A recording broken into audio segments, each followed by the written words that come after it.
you. Over to you, Alex and Jackie. Thank you, Flo. I was telling Flo not to introduce me as the governor. Promote. But anyway, for this session, the ASEAN Street Beat session, Fritz, this was envisioned to get someone in the industry who has seen a lot of experience, a lot of cycles, and we felt that you were the person. After seeing all these cycles from the bubbles of 1997, Asian financial crisis, consolidation in early 2000, mini takeoff 07, the global financial crisis, and so on.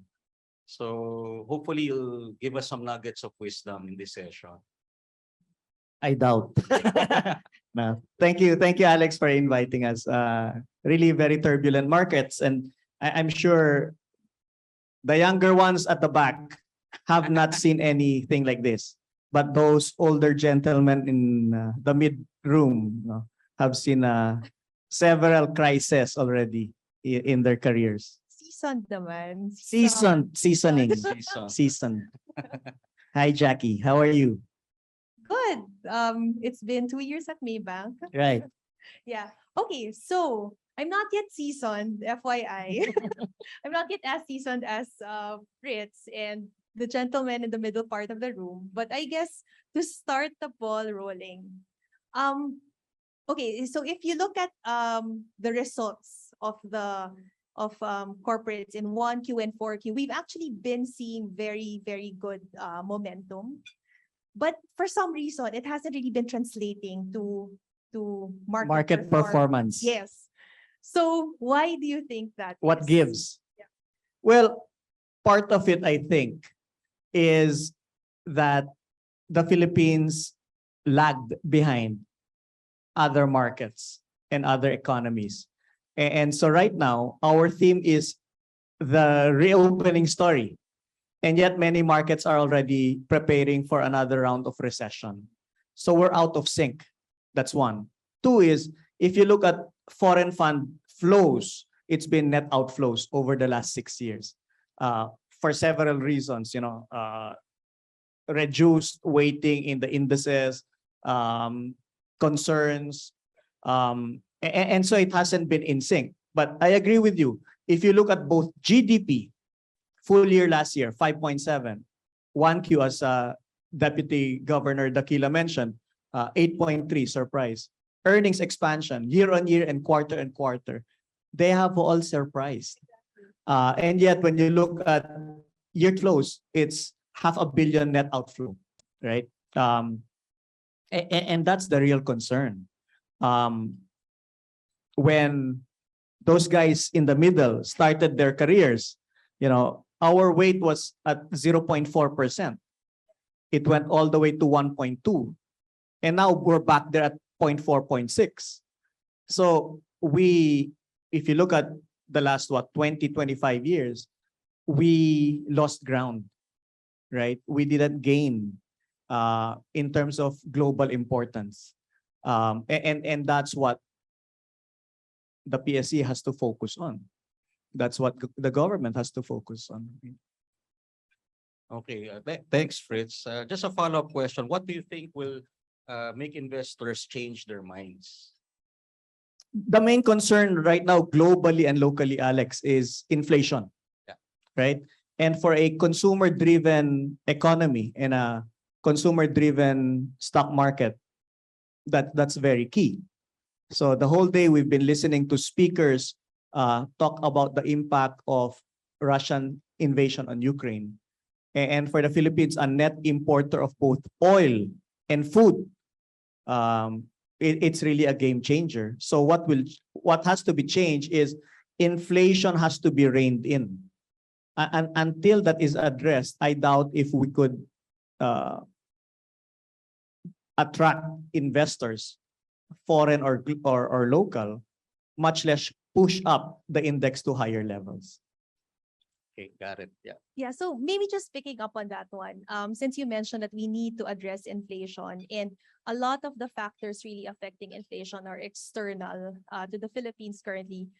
Do you think there is something that, let's say, the new government administration can do to help us rein in inflation, as you mentioned? Yes, there are two important issues that the next administration has to focus on. We cannot keep using that excuse that we're not a producer. And the first issue is one of food security. And both DG Dakila and your speaker this morning mentioned that amidst the global pressures, it's very easy for politicians to be inward looking, to ban exports, ban export of rice in the case of Vietnam and Thailand for a while, ban palm oil, ban coal, and we would be very vulnerable. And the good news, however, is the incoming NEDA Secretary General is an agricultural economist by profession. And I hope that Secretary RC could give some long-term solutions to put more stability in our food security, that part. The second is energy. And again, if you look at our supply mix in our energy complex, it's driven by oil, coal, and natural gas. And all three are very vulnerable, with Indonesian coal up 135% year to date. So they have to focus here.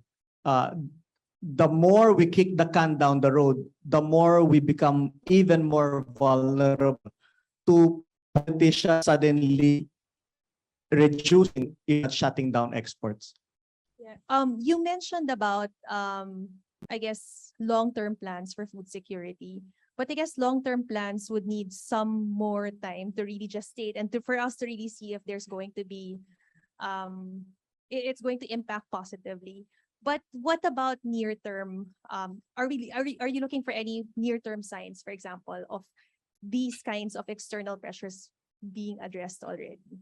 I haven't heard of any policies yet, so it's too early, I guess. But if you're looking for a near-term solution, then I guess we have to engage our ASEAN counterparts, since we have very strong ties anyway with our ASEAN neighbors, just to ensure supply, ample supply. If you look at how we've contained inflation over the last 15 years, the response has been just import on time, right? And in 2018, when the decision was not to import oil, everything went out of whack, right? So it's about bringing in the basics, which are rice, flour, chicken and pork, right? We have to bring those basic commodities in and to reach the retail sector in a timely manner. Okay, so for the government to be able to do that, I guess we would need to raise revenues. There was a proposal by the outgoing Department of Finance in terms of raising government revenues, like extending the coverage of VAT, or deferring the personal income tax reduction. What do you think of that? Well, as the incoming Department of Finance Secretary has mentioned, I think the past 2 weeks, he's very confident with the tax administration that has been put in place. But as an economist, it's very difficult amidst the ballooning deficit to GDP ratio and the debt to GDP ratio, not to raise taxes and yet not to cut expenditures. Something has to give. If the goal is to bring down those ratios to 3% over the next 6 years, then something will have to give. Okay, but some of the ideas so far post-election have been quite interesting, right?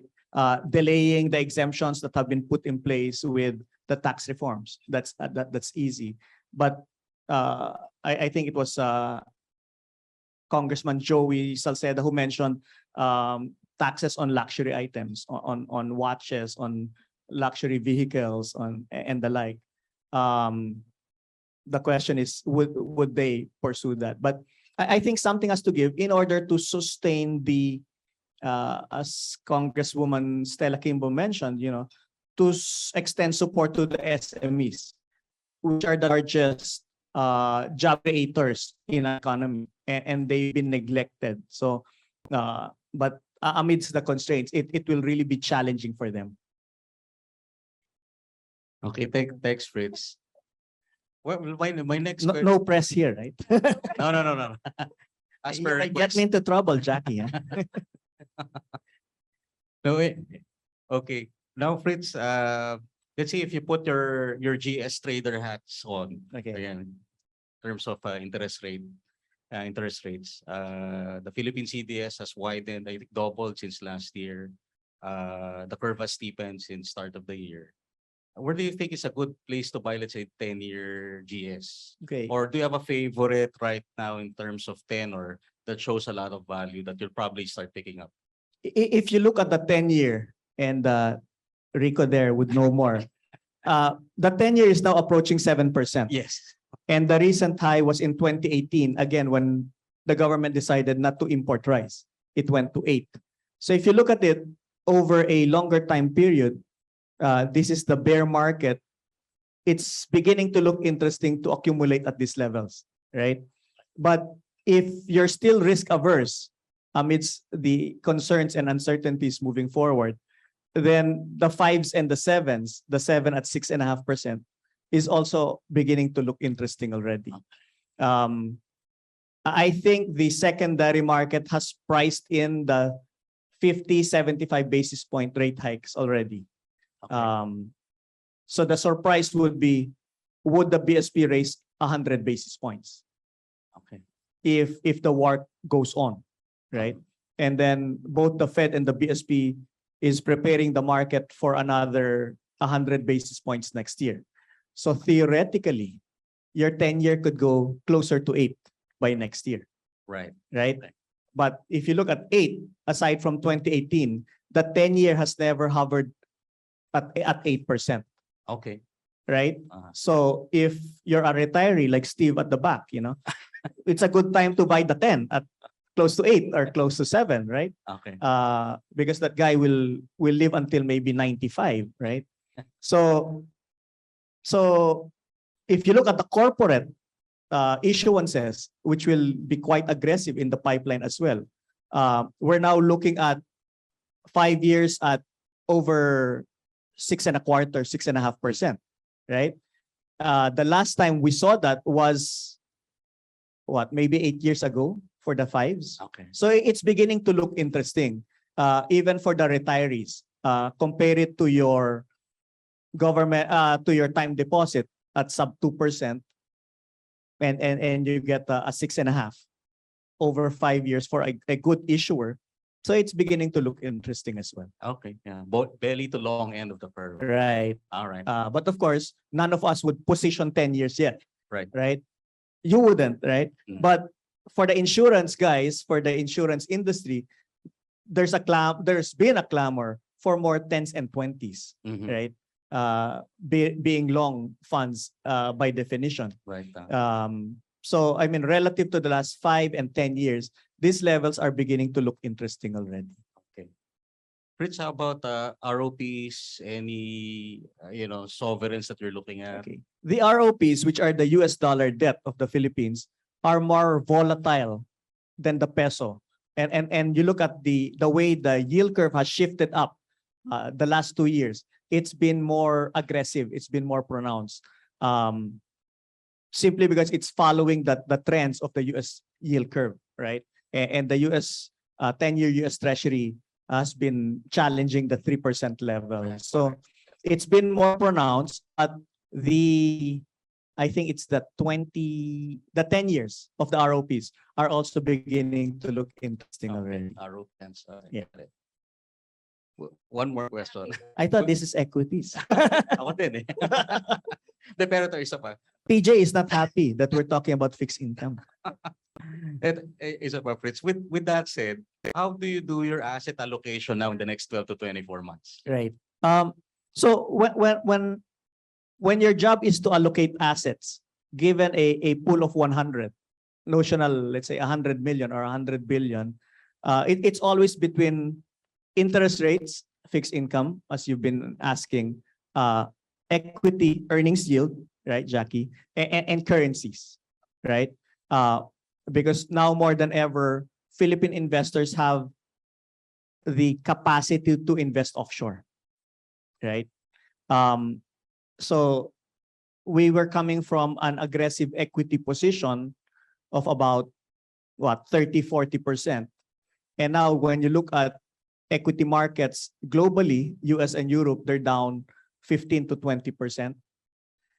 When you look at ASEAN, more resilient and surprisingly so, especially up to the prior to the invasion of 2024, we were doing quite well. So my sense right now is to reduce your risk. Right? You go fixed income, but the moment inflationary pressures ease because President Biden convinces OPEC Plus to increase supply, right? Or the US frackers come in, the moment supply of oil increases, then that would result to a pullback in prices, right? And that could result in a resurgence in equity markets, right? Especially the developed markets pulling back by 15 to 20%. I'd say it would also begin to look interesting. So I think to answer your question, these are tactical moves, right? Even your own family, even your relatives would be very worried and scared right now. But when you look at charts and you see the way the S&P 500 has pulled back, it's beginning to look interesting, right? At some point, you have to ask the question: are all of the headwinds and concerns already priced in, right? And as previous crises during the last 2 decades, global financial crisis, Asian financial crisis, the recovery is usually quick, right? And then you look back and say, I should have gone in, right? But it's easier said than done. Yeah. While all of the noise and the anxiety is at its peak, very few would really go in, right? So I wouldn't count out a recovery, even in our Philippine equity market, or much more the ASEAN markets. It would be very easy because all of the concerns are at the peak or at the loudest right now, right? Right. From all the speakers just today. I mean, everybody was talking about Russia, Ukraine, and all of the downside risk, right? Okay. Seems you're quite deployed. Uh, Not much cash. Well, we still have cash, and there's more cash coming in. Okay. Yeah, there, Bung has a lot of cash. But you know, the question is, equities or fixed income, right? And Philippines against global, right? And in allocating assets, the keyword is diversification, right? You can never call it right, even with your own personal investing, Alex, right? I'm sure. And I'm sure you have lots to invest, right? This guy has lots. No. So, but you have to diversify it, right? Yeah. I mean, you've been in fixed income, you've been in equities the last 15 years. You know how markets react, right? And in every crisis, the bounce, the recovery is quite swift, right?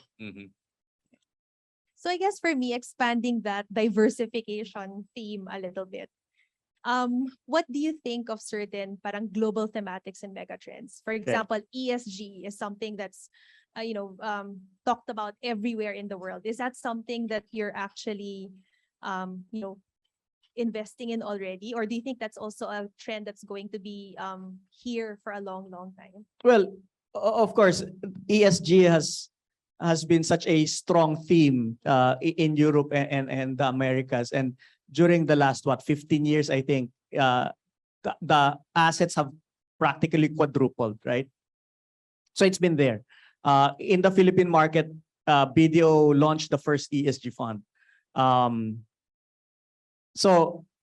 But I think we still have a lot of ways to go in terms of educating the public, in terms of ESG scoring, in terms of overlaying it with your actual investment criteria. Still a long ways to go. But whether or not the Philippines joins the trend, that trend has been well established, right?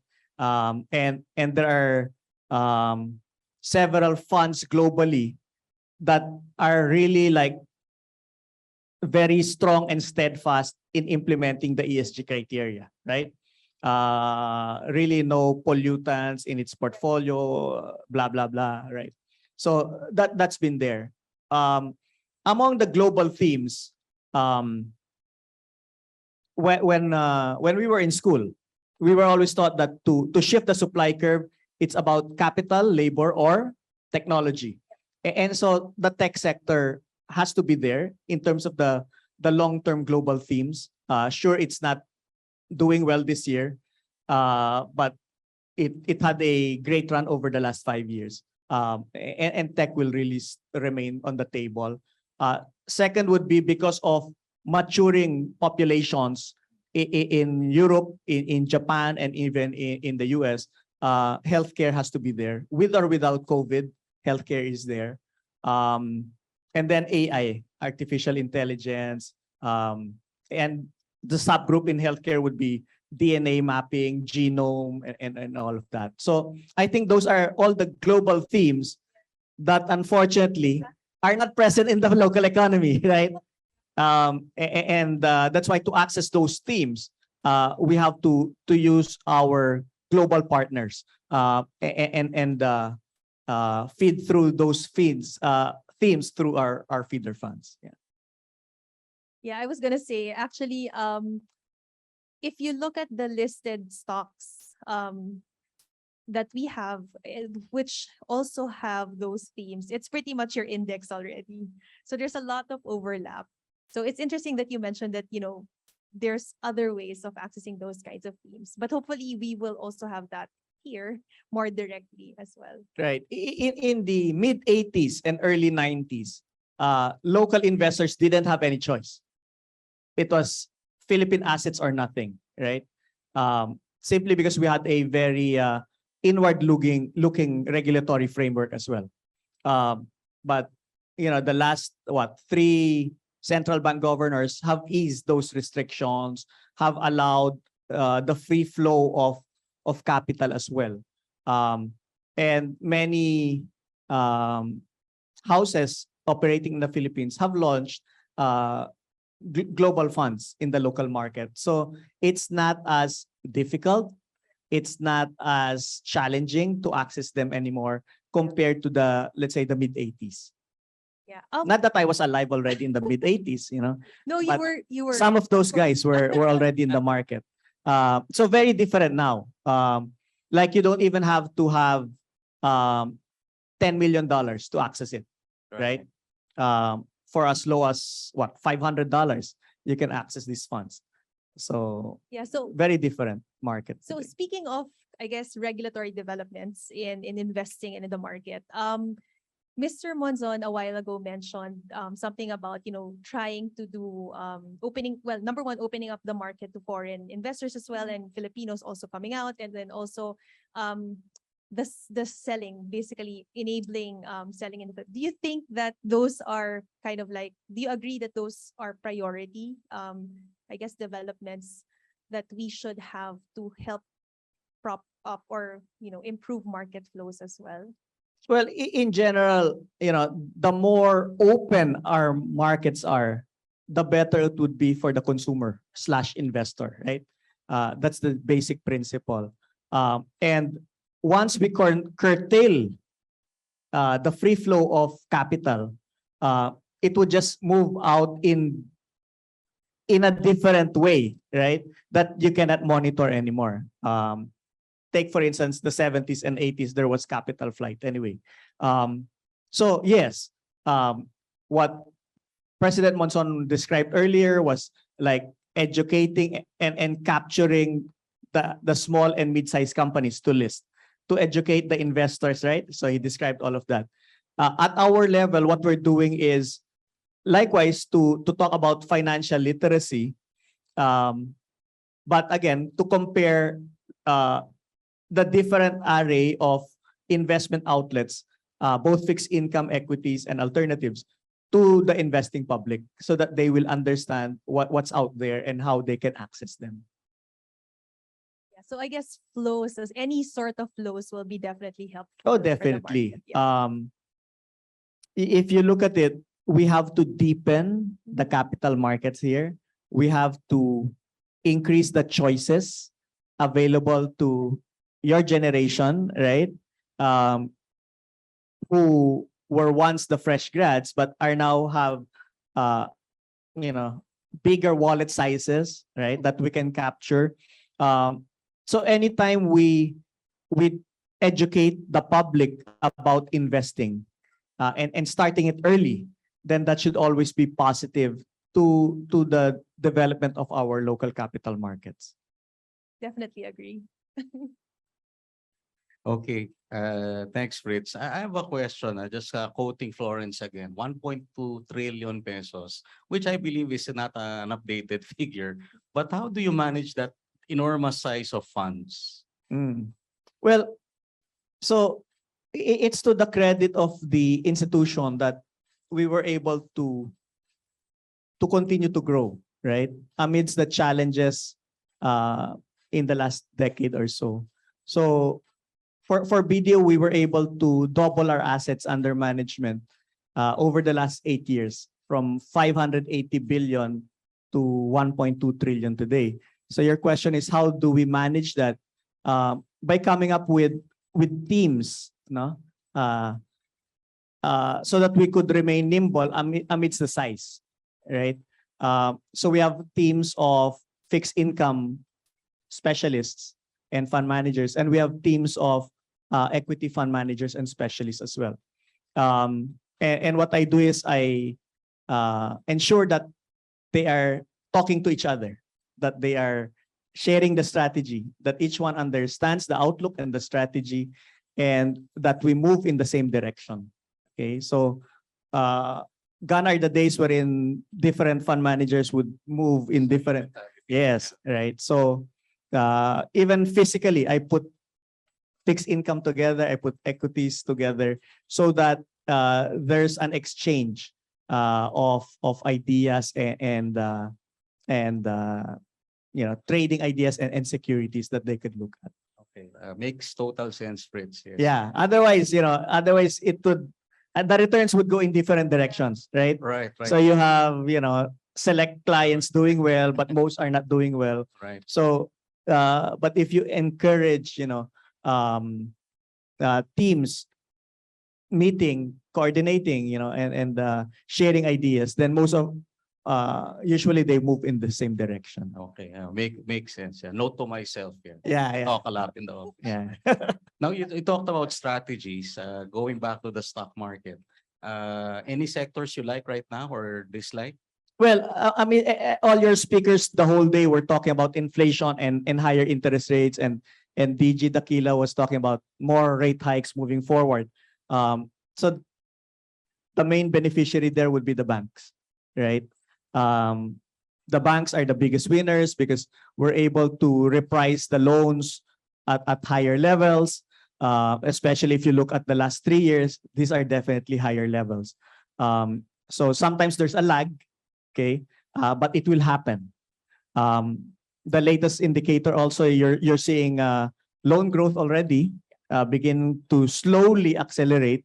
It's not as robust as we still want it to be, but it's moving towards that direction. And the non-performing loans are beginning to ease, right? I mean, at about this time last year, there were still calls for like NPLs going to 8 to 10%, right? But when you look at the latest data, It's easy. Yeah. it's not going there. So that means the banks have been able to manage that risk very well.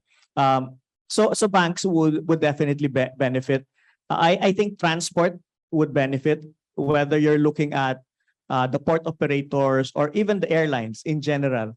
As global tourism and domestic tourism opens up, and you're seeing the post of your friends, everybody's in Bora and El Nido, and they're beginning to travel. So the earnings of the airlines should benefit as well. So transport would be the second one. And then the other cyclical sectors, maybe there would be a lag. property would be one, of course. And among the niches of property, some would be ahead of the others. The malls being common sense. I mean, it's very intuitively logical. The malls are packed once again.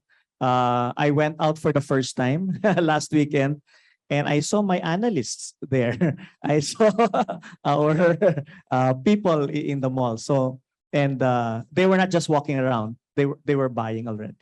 So I think those would be the three sectors that would naturally benefit in a reopening of the Philippine economy. I'm curious. You mentioned transport, but at the same time, we know that fuel prices are also moving up. I guess, can you give a little bit more color on that? Right. So when we talk about transport, it's really the port operators like ICTSI. Simply because we need replenishment of goods, right? So we're reopening our market, they have to ship it. It's as simple as that. But we're monitoring the global TEUs. So far, they're holding. Yeah, they're still holding. I just refreshed the numbers yesterday. They're still holding. And amidst rising prices, what the suppliers would do or the wholesalers would do would be to front load, right? And therefore, you wouldn't see a drop in TEUs if that's the case, right? Everybody wants to stock up inventory. And amidst what happened the last 2 years, definitely inventories have been need replenishing already. Thank you for that. Prince, it seems You're the that- analyst. Oo nga naman. Don't ask me. I'm supposed to ask you. Prince, I know that you know the market very well, but this is an ASEAN conference. I don't know if you've been looking at the other countries in ASEAN. Yep. Any favorites that you're looking at right now, or Well, markets you definitely, don't like? Indonesia has done very well. Yes. Even prior to the invasion, and even post-invasion, they've been able to attract the capital, Yeah, they've been hitting record highs. right? the Foreign last few investors. months. I'm sure you wish you were moved there, right? So they've been able to attract the foreign investors, number one. And why not? They export oil, Right. and they export food. Mhm. Same with Thailand, right? And when you look at it year to date, yeah, we're now in negative territory, but the ASEAN markets are less negative Mhm. than the developed markets, US and Europe, Mm. right? And when you look at it, everything is down except the price of oil and commodities. And therefore, the exporter of oil and commodities should naturally do well, right? Okay. So if we're looking at a prolonged Ukraine-Russia conflict, then those exporters would still do well, right? Unfortunately, we're not one of them, right? Yeah. Net import. We're a net importer of both oil and food. The wrong side of the trade. Right. So, and that's why many analysts conclude that relative to our neighbors in ASEAN, that we are the most vulnerable, right? But still, it will not last forever, right? So you have to be quick to the reversal of the trade as well.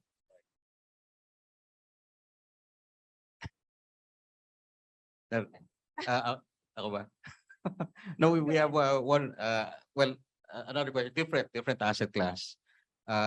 Any comments on crypto, NFTs, other digital assets? So far, we don't engage in cryptos simply because I'm old school. I'm a supply and demand guy. Yeah. So if I cannot identify the suppliers and the demanders of whatever it is that I'm buying, I shy away. Also, as mentioned by DG Dakila, many central bankers still frown on cryptos. And when you look at the global players, Warren Buffett, Bill Gates, they also don't touch cryptos right now. So having said that, we read about it, we monitor it. I'm sure many of our children are already trading it. But I asked my son, explain to me why it went up last night. He cannot answer. a week later, it goes down. Explain to me why it went down. So if you cannot explain both supply and demand, then I wouldn't expose my clients to it yet. Yeah, so no cryptos for me. I don't know about the other guys. I was asking Rico at the back if there are any local institutions already offering. To my mind, parang not yet. No, not that we're aware of at least. No, maybe as a settlement currency, yes, but not as an investing outlet. My understanding, Fritz, it's I think more offshore. Yes. That's offering it. Yes. Finance, all Yes. these things, Right. on social media, Right. but not onshore. That's Right. my impression. Yes, I monitor the central banks that have given their, blessings, and there are just a handful of them. Many still frown on it. PBOC of China still not. Korea still not. Our own BSP is still not. Even the Federal Reserve, they're still preparing the guidelines to introduce their own version of it, right? But they haven't provided the framework, or at least, given the endorsement for it. Got it. Yeah. Okay. But that's usually the first question being asked in public. Even if it's not in our deck. Okay. So I guess we have I guess questions sent in. As a newbie retail investor, for example, well, this is the time you drop on the nuggets. Right. What would be your top 3 tips for retail investors on how to start investing in Philippine Okay. stocks? That's a very good question. How do you start it? First is you have to study. Simply because investing was never taught in our educational system. Right. Not in primary, secondary, not in university. So it's only those who take, the investing courses that have that background. So before you part with your money, study. Okay. Do research. Second, learn about diversification. It's not an all or nothing thing. It's not invest now or never invest. It's not put everything in equities or nothing in equities. It's about diversification. The sooner they understand that simple nugget about spreading your eggs in different baskets, I think the better they'll be in the long term. Now, being young, because that's the question, they can take more risk simply because they have time on their side. They can take advantage of this dip in global and local equity markets to position, right? But the problem is they don't know anything about stock picking, right? So they have to study first.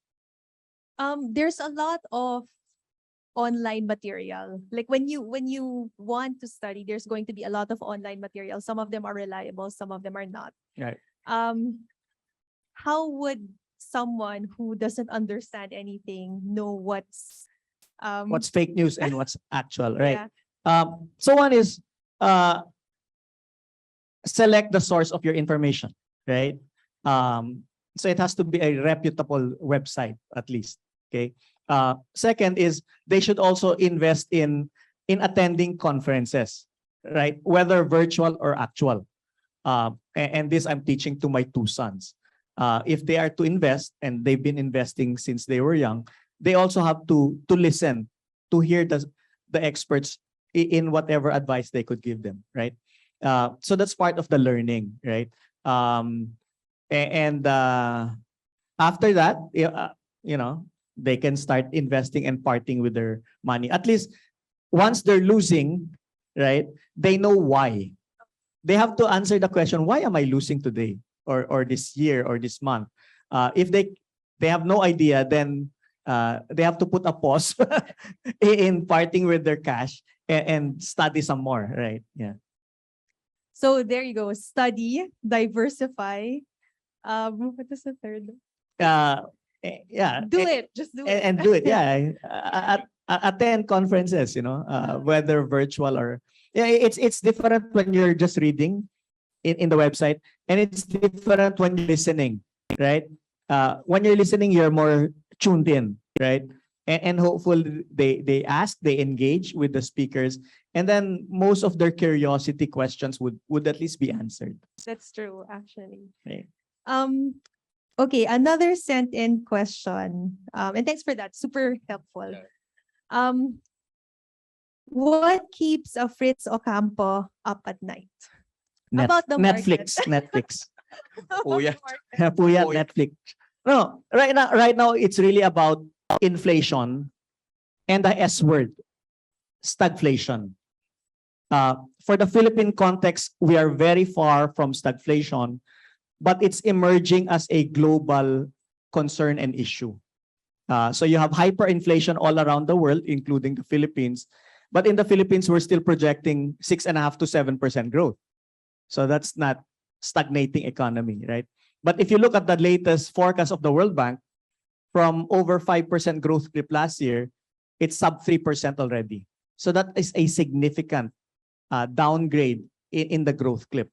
And the last time we had that word crop up, who can guess? No, we're looking at 1970s. So clearly you were not born, Jackie, right? 70s. That's 1970s. So only Bong was an adult at the time. Right? Definitely Flo was not born yet. So I had to do my research. I had to push the analysts to look back at the 70s. And what triggered it in the 70s was the oil embargo, right? And for the more seasoned in the audience, our parents were queuing, Yeah. right? Just to get a full tank, just to get some gas. And when you look at the 1979 to 1987 period, that was Paul Volcker. That was Paul Volcker's reign in the Fed. Right. And what he did was to raise the Fed funds More rate than 20%. to 18%. 8%. 18% compared to what? 0.25 starting the year, right? So it was really a different environment. But if you look at it, when he raised the Fed funds rate to 18%, the S&P went up by 25%. Mm. Oh. Wow. So what's the learning there? We can all talk about rate hikes, but if the market sees that there is strong resolve from central bankers to rein in inflation, then the stock market can still do well. Mhm. And therefore, you cannot zero out equities, Mhm. right? Yeah. But when they were not doing anything, also that year that it went up to 18%, there was recession in the US. And yet stock markets being forward-looking Mhm. started recovering, Mhm. right? So I hope that answers the question, but we have to put it in context of what happened because it didn't happen in the last 5 years. The last decade, the last 2 decades have been low inflation, cheap money, and that's why equity markets, kept posting record highs. Mhm. We're now seeing the opposite, right? And the worry is, how deep will it go, right? But what you're seeing now across central bankers is a synchronized monetary tightening, right? Mhm. With Canada being the last week, Mhm. raising by 50 basis points. So these are very encouraging amidst removing the QE program, right? So, but it's a very different market. That's why we have to be tuned in on the bigger picture. What's going on? Nag-lecture bigla, no? No, but okay, a lot of things keeping Mm. Fritz up at night, but very external. And you're correct. Right. There's absolutely, it feels like there's light at the end of the tunnel. We just don't know how long the tunnel Yes, is, basically. Yes. And many of the global issues, except for inflation, no, are still not present in the local economy. Like stagnating economy, we're seeing an accelerating economy, right? So what gives, it's just we're out of sync with the global themes, and so many of the positives that will be released in the market could maybe be discounted, right? So is it correct to say that the hesitation that we're seeing in the local market is because everyone is expecting us to align with what's Yes. happening outside, Yes. right? Instead of outdo, basically. Yes. It's So as your forecast shows that will be one of the fastest growing economies in the ASEAN region. Yeah. This year. and Not next. only this year, but even next year. And even if the forecast is for the policy rate to go to 4% next year, you're seeing it across the board anyway, right? So that's the disconnect, right? So the regional economist who wants to synchronize the same story across the region will have problems in the Philippines, right? But is it enough to attract foreign capital? That's the big question. Yeah. And hopefully the two of you will answer that soon. Huh? In the past, once you see the main concern being addressed, it kicks off. It kicks off the recovery. Sometimes way ahead of the actual, right? So I'm hoping that that would be repeated again.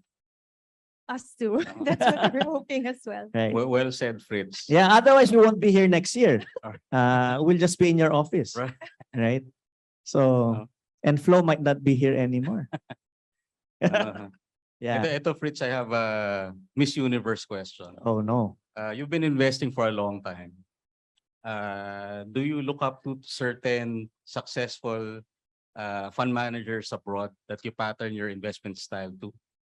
Yeah, I mean, I have lots of books on Warren Buffett and people who have written about him, and of course Peter Lynch. Simply because these two guys are like fundamentals based. And that's what I patterned my team's approach to investing. You don't join the bandwagon. You try to be either ahead of the bandwagon or you step aside, and take a contrarian view. Also, when you're a long-term investor, whether it's for your own personal money or institutional money that you're managing in, you have to have a framework so that everybody would have that same long-term perspective, right? And when you make decisions based on fundamentals, it keeps everybody sane, right? So yeah, so those two pop out. Okay. I love that. What? As an analyst. Yeah, I like otherwise I talking won't. to- You have to repeat it. Otherwise, I won't Yeah. call you in anymore, right? I like We will just be looking Oh. at charts, Yeah, right? it's very refreshing Fritz to will find just someone. read the Billionario. Yeah, just base it on billionaire stories and then act from the gossip that hits us every day, right? Yeah. So yeah, I mean that's why you guys are paid lots of money, right? The big bucks. The big bucks to to guide the investors. Okay. No, but that's very refreshing in a world where you see a lot of technical analysts just spewing a lot of information. Right. I appreciate that. Yeah, we call you whenever we see your work. We call you to present. Right? Thanks for that. So this was a question also sent in. It's a little bit left field, I guess, but so after BPOs and remittances, which I think are holding up okay, is there any other major source of growth that you are looking at in the Philippines? That's the challenge of the next administration, right? And when you look at it, we really are in need of new catalysts for growth, right? Fortunately, three laws were signed by the outgoing administration: the Foreign Investors Act, the Retail Liberalization Act, and the Public Services Act. It is my hope that the next administration will take the baton and run with it, right? Because it is in attracting foreign direct investments that the Philippines lags behind. It is the only component that is not in our growth story. Pre-COVID, the last 20 years, we were expanding, posting positive growth for 21 consecutive years. And yet the FDI didn't move, right? It is my hope that these three latest pieces of legislation could help increase, and break the resistance technicals, which is 10 billion US dollars. We've never broken 10 billion US dollars in a year. So that's what I hope for. Aside from that, if you listen to incoming NEDA Sec Gen RC Balisacan, he's talking about reviving the manufacturing sector, okay, which hopefully will create more jobs. But hand in hand with reviving it is addressing the energy, Agree. right? The looming question mark energy shortage. So that has to be addressed. So I'm hoping that FDIs, number one, two, manufacturing sector would be the long-term catalysts to sustain the Philippine growth story. Yeah, well, I think there was an estimate of how much FDIs could actually be brought in by the PSA Act, but so far, I guess, yeah, it might just be waiting for the next administration to really be implemented properly. You know, and the economic team being, having PhDs and experience might really be the committee that could address that question. Why can't the Philippines attract FDI, right? Amidst trends of MNCs reducing, if not leaving China, and ASEAN markets capturing the new investments, the Philippines has to be part of that story, because that opportunity might not be there anymore. So we have to be the Miss Universe. We have to beautify ourselves to be able to be seen as at least a viable alternative, right? So whatever we have to address, everybody has to be on the table and, put their 2 cents worth to address the issues that have to be addressed. Agree. Actually, I was thinking labor was also something that was brought up because of the 2-year pandemic. There were studies wherein the quality of graduates, for example, lagged as well. So that's also, I guess, one area. Right. I think the global studies that have been done conclude that countries that didn't close down the educational sector would be ahead. And I think it was Secretary Carl Chua that concluded that our wages would decline because our labor force, or our future labor force, were badly affected, right?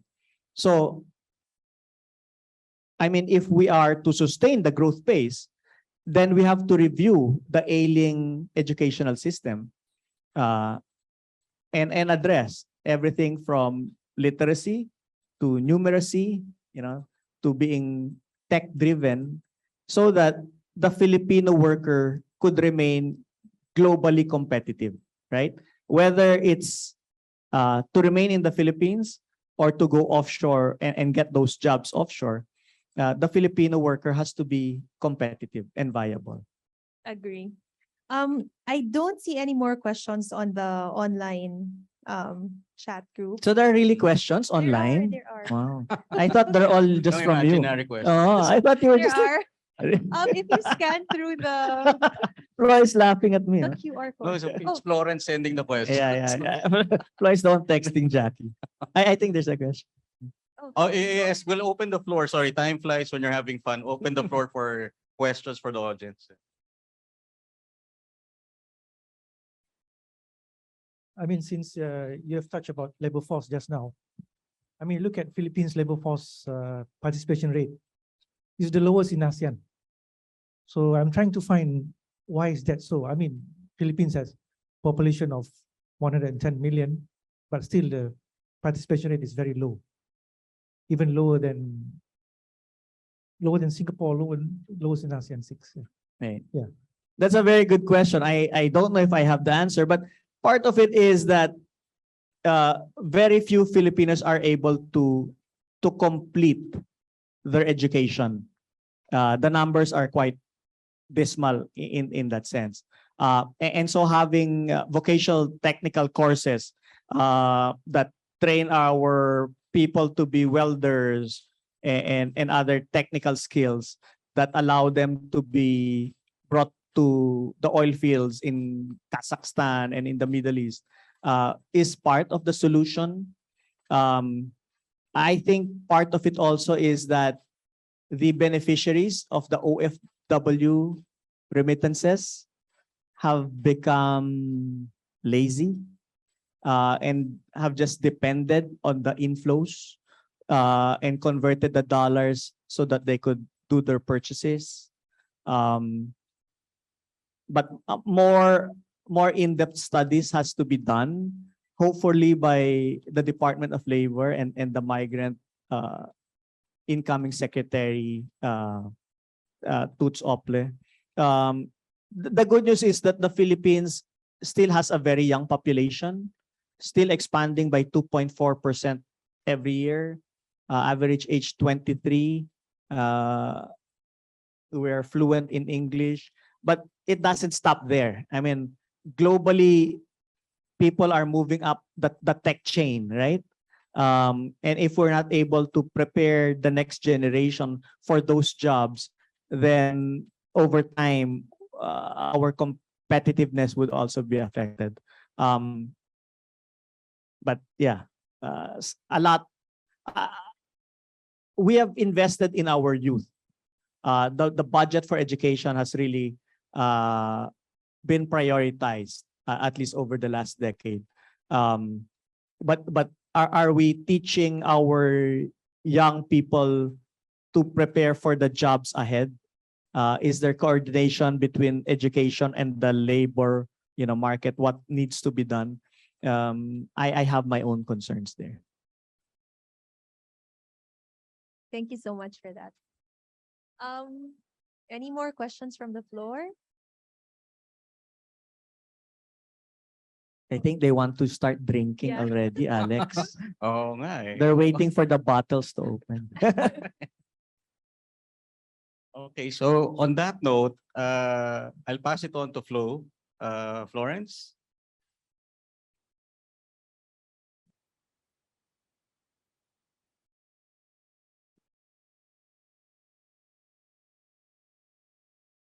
Nako. Nako. Hello, hello. Yeah, there. Okay, so there you have it again, ladies and gentlemen. That's Fritz Ocampo, always very insightful. He, yeah, thanks again. He stressed the need for FDI to sustain the longer term Philippine growth story. He also, again, we can never overemphasize the fact that the Philippines has lagged behind other markets and economies. We are trying to reopen, but then again, we have lost ground already year to date in terms of global importance. Year to date, we had net fund outflow of about half a bill. So long way to go, a lot of catching up to do, definitely. We are a very consumer-driven stock market ever since. And that remains to be the main concern this year, especially as we are trying to battle against inflation and a high interest rate environment. So, I mean, needless to say, we are still a very big net importer of oil and food. So that has to be addressed. We have to really, secure our food supplies, especially with this amid this ongoing war over on the other side of the world. But I mean, long way to go. We haven't really picked up in a big way in terms of how our agricultural sector has panned out over the years, administration after administration. So it's definitely a structural problem, so to speak. But however, at this moment, there's no concrete policies disclosed to resolve the said issues just yet. So at the moment, investors are reducing risk and focus on fixed income. No choice but to do that for now. But for once inflationary pressures ease, this hopefully results to a resurgence in equity markets where we are actively participating in, particularly in well-developed markets first, and we would most likely follow where the region heads. For sectors, he also highlighted the best way to play this game, especially when you're forced to invest in the Philippines, would be the banks, due to the ability to reprice loans at higher levels and with loan growth slowly accelerating and non-performing loans beginning to ease. Secondly, he also didn't fail to mention transport. such as port operators and airlines, interestingly, as global tourism resumes. Lastly, other cyclical sectors such as property might just, I mean, not yet, but it might just be some sector we would have to keep an eye out for as mall foot traffic is slowly coming back. So I guess that's it for the final session. And once again, it's Mr. Fritz Ocampo to close this afternoon series. So at this point, I guess it's time to, well, for the most awaited part, I know every one of you is already itching to open a bottle or what.